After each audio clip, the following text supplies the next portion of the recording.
السلام علیکم ورحمۃ اللہ وبرکاتہ۔ ناظرین و سامعین، امید کرتا ہوں آپ سب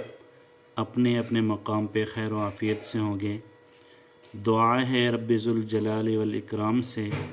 کہ اللہ رب العزت تمام دوستوں بھائیوں کو صحت، سلامتی، ایمان، عافیت والی زندگی عطا فرمائے۔ دوستو، آج کی ویڈیو میں انشاءاللہ ہم آپ صلی اللہ علیہ وآلہ وسلم کی ان 10 نصیحتوں کا تذکرہ کریں گے جو آپ نے حضرت معاذ رضی اللہ تعالی عنہ کو فرمائی تھی۔ تو پیارے دوستو، جس طرح کے احادیث کی جو بڑی کتابیں ہیں، جیسے بخاری شریف ہے، مسلم شریف ہے، ترمذی شریف ہے، تو اسی طرح ایک کتاب ہے مسند امام احمد رحمۃ اللہ علیہ، اس کے اندر یہ 10 نصیحتیں نقل کی گئی ہیں جو نبی کریم صلی اللہ علیہ وآلہ وسلم نے حضرت معاذ رضی اللہ تعالی عنہ کو فرمائی تھی۔ ان میں سے پہلی جو نصیحت آپ صلی اللہ علیہ وسلم نے فرمائی وہ یہ تھی کہ اے معاذ، اللہ کے ساتھ کسی کو شریک نہیں ٹھہرانا۔ اگرچہ تجھے مار دیا جائے، اگرچہ تجھے قتل کر دیا جائے، پھر بھی تم اپنی جان دے دینا، اپنی جان کا نذرانہ اللہ رب العزت کے سامنے پیش کر دینا،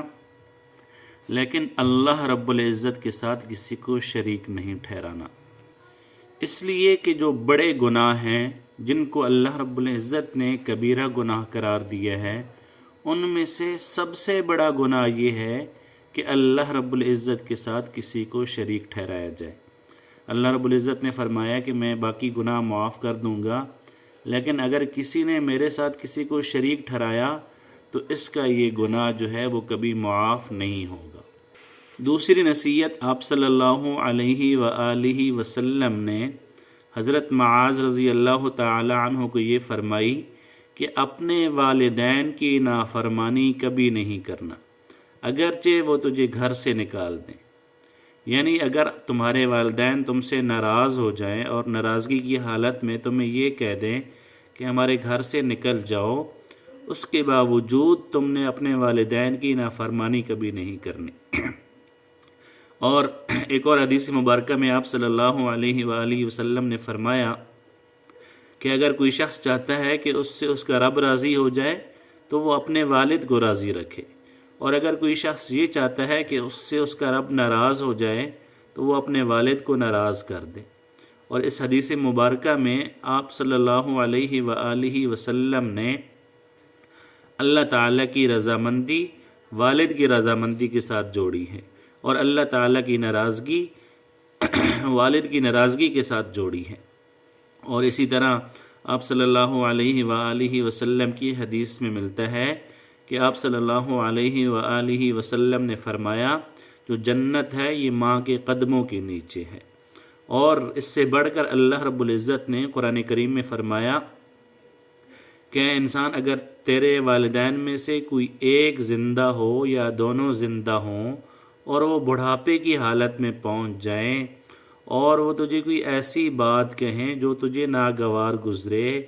تو تو نے آگے سے اف بھی نہیں کہنا۔ جیسے ہم اپنی زبان میں کوئی ہمیں تنگ کرتا ہے یا ہم تھک جاتے ہیں یا کوئی جملہ ناگوار گزرتا ہے تو اف کہہ دیتے ہیں،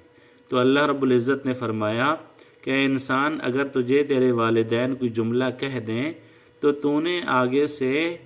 ہنس کر مسکراتے ہوئے چہرے کے ساتھ ان کی باتیں سننی ہیں اور ان کی باتوں کے آگے اف تک نہیں کرنی۔ تو آپ اندازہ لگا لیں کہ جب قرآن میں اللہ رب العزت نے اف تک کے الفاظ کہنے سے منع کر دیا تو چاہ جائے کہ ہم والدین کے ساتھ اونچی آواز میں بات کریں، والدین کو ناراض کریں، والدین کی نافرمانی کریں، وہ کس قدر گناہ ہے۔ اب اس بات کا اندازہ بھی لگا لیں کہ اللہ رب العزت نے جو بڑے گناہ قرار دیے ہیں ان میں سے دوسرے نمبر پر یہ گناہ ہے کہ والدین کی نافرمانی کی جائے۔ تو اس لیے آپ صلی اللہ علیہ وآلہ وسلم نے یہ نصیحت فرمائی کہ اپنے والدین کی نافرمانی کبھی نہیں کرنی، بے شک وہ تجھے گھر سے نکال دیں۔ تیسری نصیحت نبی کریم صلی اللہ علیہ وآلہ وسلم نے حضرت معاذ رضی اللہ تعالی عنہ کو یہ فرمائی کہ جان بوجھ کر فرض نماز کبھی نہیں چھوڑنا، اس لیے کہ جو جان بوجھ کر فرض نماز چھوڑتا ہے اللہ تعالیٰ کی ذمہ داری اس سے ختم ہو جاتی ہے، اور جو شخص جان بوجھ کر فرض نماز چھوڑ دیتا ہے اور جب تک وہ اس کے اوپر توبہ استغفار نہیں کرتا اور اس کی قضا نہیں کرتا تو اس کا یہ گناہ معاف نہیں ہوتا، اور جو شخص نماز پڑھتا ہے تو وہ اللہ تعالیٰ کی حفاظت اور اللہ تعالیٰ کی ذمہ داری میں آ جاتا ہے، اور جو شخص نماز نہیں پڑھتا تو اللہ رب العزت کی حفاظت اس کے لیے نہیں ہوتی اور نہ ہی وہ اللہ کے ذمہ میں ہوتا ہے۔ تو اس لیے کوشش کرنی چاہیے کہ 5 وقت کی نماز پابندی کے ساتھ ادا کریں۔ اگر ہماری نمازیں چھوٹ رہی ہیں تو ہمیں اس کے اوپر سوچنا چاہیے، توبہ استغفار کرنی چاہیے، اللہ تعالیٰ سے دعا مانگنی چاہیے کہ اللہ رب العزت ہمیں 5 وقت کی نماز جماعت کے ساتھ پڑھنے کی توفیق نصیب فرمائے، اور جو نمازیں رہ گئی ہیں ان کو قضا کرنے کی عادت بھی بنائی جائے اور کوشش بھی کی جائے۔ چوتھی نصیحت آپ صلی اللہ علیہ وآلہ وسلم نے یہ فرمائی کہ شراب ہرگز نہیں پینا، اس لیے کہ جو شراب ہے یہ ہر برائی کی جڑ ہے، اور آپ صلی اللہ علیہ وآلہ وسلم نے فرمایا کہ جو شراب ہے یہ ام الخبائث ہے، یعنی تمام جو برائیاں ہیں یا جو تمام گناہ ہیں ان کی جو جڑ ہے وہ شراب ہے، اور جو شراب پینے والا ہے اس کی معافی کبھی نہیں ہوتی۔ تو اس لیے ہمیں بھی چاہیے کہ ہم شراب جیسی لعنت سے، شراب جیسی بیماری سے اور شراب جیسی بیماری سے اپنے آپ کو دور کرنے کی اور محفوظ کرنے کی کوشش کریں، اور اللہ رب العزت سے ہر وقت دعا کرتے رہیں کہ اللہ رب العزت ہمیں کبھی ایسی آزمائش میں نہ ڈالیں۔ 5ویں نصیحت آپ صلی اللہ علیہ وآلہ وسلم نے یہ فرمائی کہ نافرمانی سے بچ کے رہنا، اس لیے کہ نافرمانی اللہ تعالیٰ کی ناراضگی کا باعث بنتی ہے۔ تو یہاں پر نافرمانی سے مراد کسی انسان کا وہ عمومی رویہ ہے جو وہ اللہ تعالیٰ کے احکام کے بارے میں اختیار کرتا ہے۔ اللہ رب العزت کے کسی فریضہ میں جان بوجھ کر اچانک کوتاہی یا لاپرواہی اختیار کرنا، یہ اللہ رب العزت کی نافرمانی میں آتی ہے۔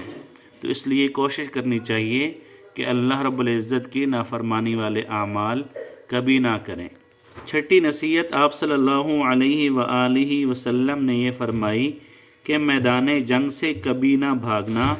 اگرچہ لوگ ہلاک ہو رہے ہوں۔ تو جہاد میں شریک ہونا اور جہاد کے اندر ثابت قدم رہنا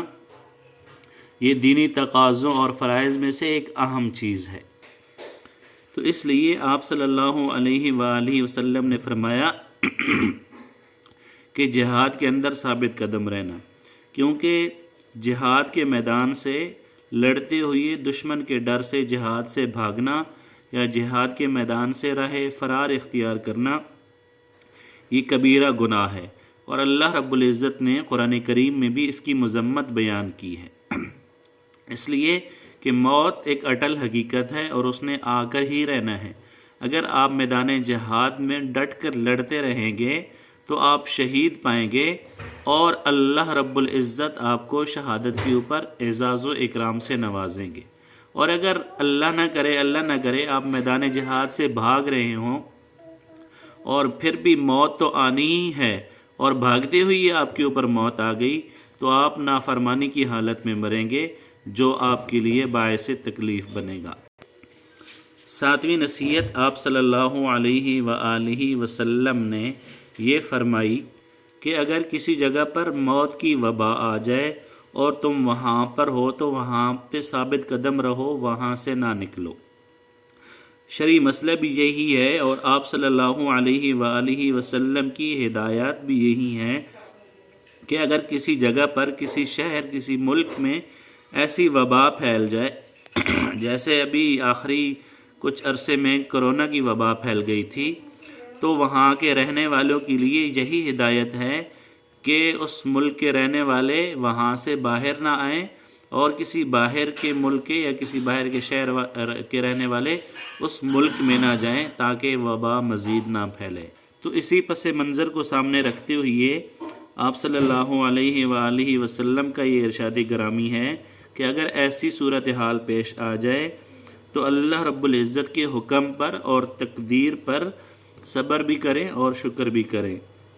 وہاں سے بھاگنے کی کوشش بالکل نہ کی جائے۔ 8ویں نصیحت آپ صلی اللہ علیہ وآلہ وسلم نے یہ فرمائی کہ اپنے اہل و عیال پر اپنی طاقت کے مطابق خرچ کرتے رہو۔ جو گھر کا سربراہ ہوتا ہے اس کے اہل و عیال کی کفالت جو ہے اس کی ذمہ داری ہوتی ہے۔ بیوی، بچوں اور زیر کفالت رہنے والے جو افراد ہیں اس کا خرچہ گھر کے سربراہ کے ذمہ ہوتا ہے۔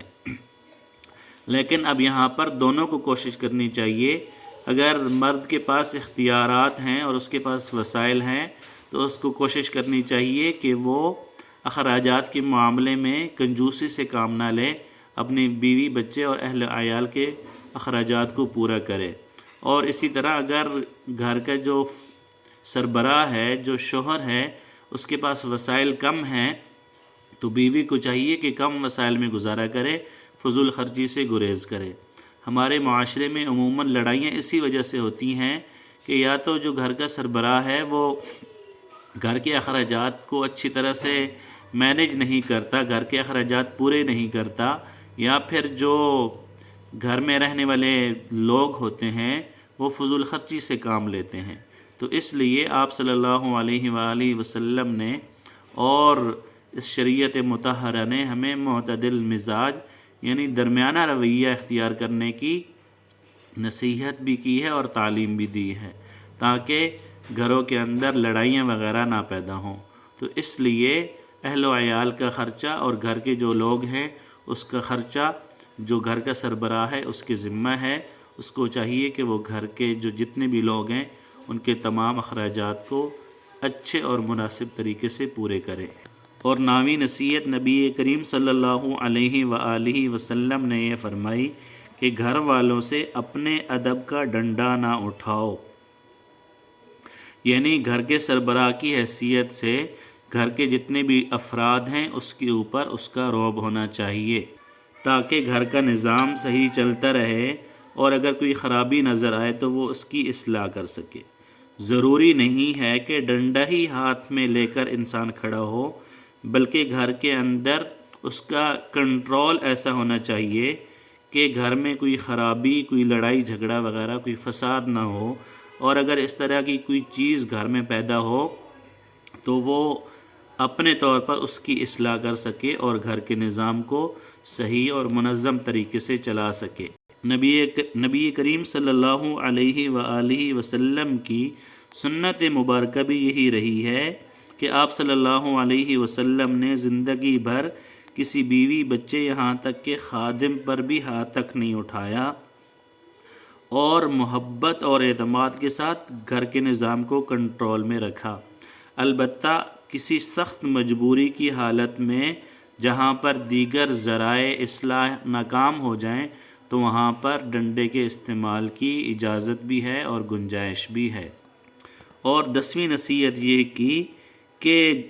جو گھر والے لوگ ہیں ان کو اللہ تعالیٰ کے معاملات میں ڈراتے رہیں، یعنی آپ کی جو بیوی ہے، جو بچے ہیں، یا گھر کے زیر کفالت جو لوگ ہیں، جیسے اگر آپ بڑے ہیں تو آپ کے چھوٹے بھائی بہن ہیں تو یہ سارے آپ کی کفالت میں آتے ہیں۔ تو مرد کی ذمہ صرف یہ نہیں ہے کہ ان کو اچھا کھانا دے، ان کو رہنے کے لیے اچھی جگہ دے، پہننے کے لیے اچھے کپڑے دے، اچھی تعلیم دے، بلکہ اس کے ساتھ ساتھ مرد کے لیے یہ بھی ضروری ہے کہ وہ ان کی دینی تعلیم و تربیت اچھے طریقے سے کرے، ان کے اخلاق جو ہے وہ اچھے بنائے، ان کی اصلاح کرے، ان کے ایمان اور ان کے عقیدے کی درستگی بھی کرے اور ان کے عقیدے کو مضبوط بھی بنائے، کیونکہ اگر گھر کا جو سربراہ ہے وہ ان چیزوں سے غفلت اور بے پرواہی اختیار کرے گا تو گھر کے جو افراد ہیں وہ جو ہے دین سے دور ہو جائیں گے اور ان کے جو عقائد ہیں وہ خراب ہو جائیں گے، اور پھر جو اعمال ہیں، جو عبادات ہیں، ان کے اندر کوتاہی ہوگی، اور ان کے جو اخلاق ہیں، جو عادتیں ہیں ان کے اندر بگاڑ پیدا ہوگا۔ تو اگر ایسا معاملہ ہو گیا تو ان تمام جو گناہوں کی ذمہ داری ہے وہ ان لوگوں کے پر تو آئے گی جو کر رہے ہیں، ساتھ ساتھ جو گھر کا سربراہ ہے اس کے ذمہ بھی آئے گی۔ تو ہمیں کوشش کرنی چاہیے کہ جو آپ صلی اللہ علیہ وسلم نے یہ 10 نصیحتیں کی ہیں بطور گھر کے سربراہ اور بطور اچھا مسلمان، اس پر عمل کرنے کی کوشش کریں۔ پیارے دوستو، اگر آپ کو یہ ویڈیو اچھے لگے تو اس کے اوپر لائک کمنٹ ضرور کریں اور ویڈیو کو ضرور شیئر کیا کریں تاکہ اچھی بات دوسرے بھائیوں تک پہنچ سکے،